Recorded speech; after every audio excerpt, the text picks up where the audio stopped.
Hello students, welcome back to my YouTube channel with another video. आज का हमारा video syllabus MS Excel भाग 9 का होने वाला है। अगर आपको इससे पहले का वीडियो चाहिए तो आप चैनल के प्लेलिस्ट से जाकर देख सकते हैं। तो वीडियो स्टार्ट करने से पहले आपसे एक रिक्वेस्ट है, अगर आप हमारे चैनल पर नए हैं तो चैनल को सब्सक्राइब जरूर करें। वीडियो पसंद आए तो लाइक शेयर एंड कमेंट करना ना भूलें। तो चलिए चलते हैं हम लोग अपने टॉपिक की ओर। एमएस एक्सेल भाग 9 का फर्स्ट क्वेश्चन हमारा है, कौन सी कमांड चुनी हुई सेल रेंज को उन्हीं एंट्रीज को प्रदर्शित करती है जो किसी दी गई शर्त को पूरा करती है। ऑप्शन आपका है शॉर्ट, फिल्टर, ए और बी दोनों, इनमें से कोई नहीं। तो आंसर हमारा हो जाएगा बी, फिल्टर। फिल्टर कमांड चुनी हुई सेल रेंज को उन्हीं एंट्रीज को प्रदर्शित करती है जो किसी दी गई शर्त को पूरा करती है। क्वेश्चन नंबर 2 में हम लोग आते हैं। क्वेश्चन नंबर 2 का हमारे क्वेश्चन है, शॉर्ट कमांड में दो प्रकार के कौन से एरेंटेशन दिए जाते हैं। ऑप्शन आपका है short smallest to largest, short largest to smallest, A और बी दोनों, लैंडस्केप पोर्ट्रेट। तो आंसर हमारा हो जाएगा सी, ए और बी दोनों।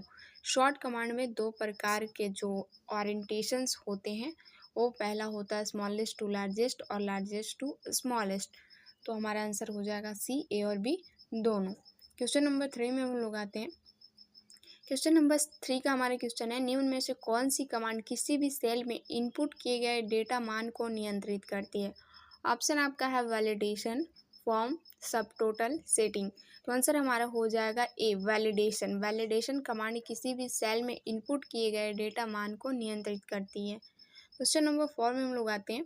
क्वेश्चन नंबर 4 का हमारा क्वेश्चन है, एक ऐसी टेबल जिसमें साधारण टेबल के डेटा को इस प्रकार दर्शाया जाता है कि उनसे विभिन्न प्रकार के विश्लेषण किए जा सकें को क्या कहते हैं। ऑप्शन आपका है table, special table, pivot table, chart. तो आंसर हमारा हो जाएगा सी, pivot table.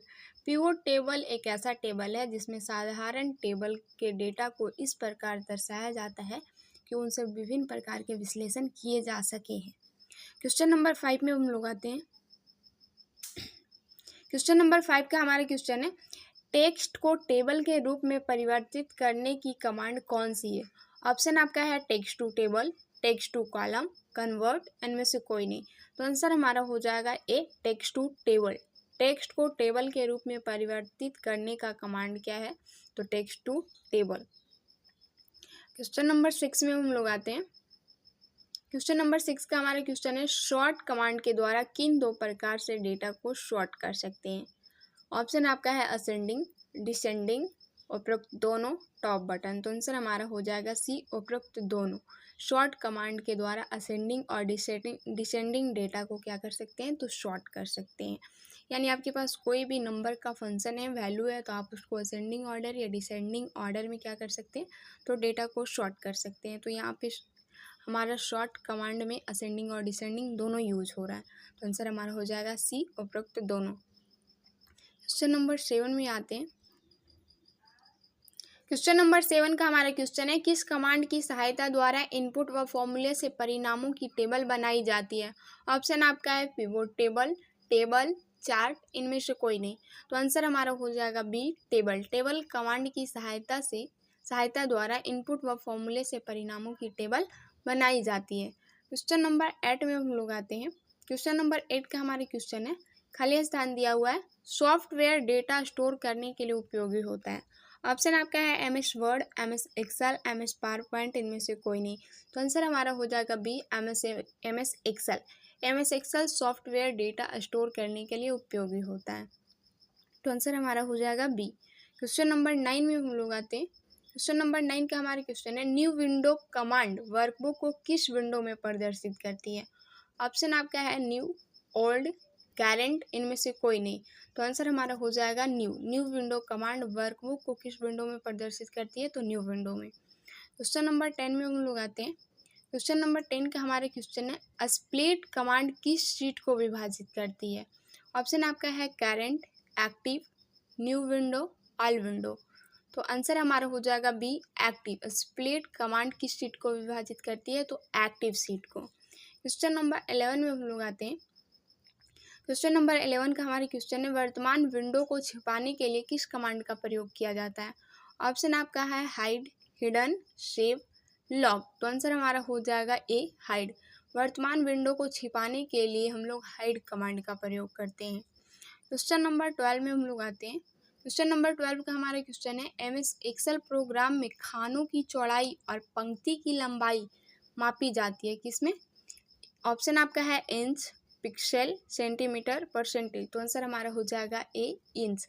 MS Excel programme में खानों की चौड़ाई और पंक्ति की लंबाई मापी जाती है इंच में। क्वेश्चन नंबर 13 में हम लोग आते हैं। क्वेश्चन नंबर 13 का हमारे क्वेश्चन है, एक ऐसी फाइल जो सेंड टू यूज रूप में एप्लीकेशन द्वारा प्रदान किया जाता है वो क्या होता है? तो ऑप्शन आपका है सीट, टेम्पलेट, बुक, रिपोर्ट। तो आंसर हमारा हो जाएगा बी, टेम्पलेट।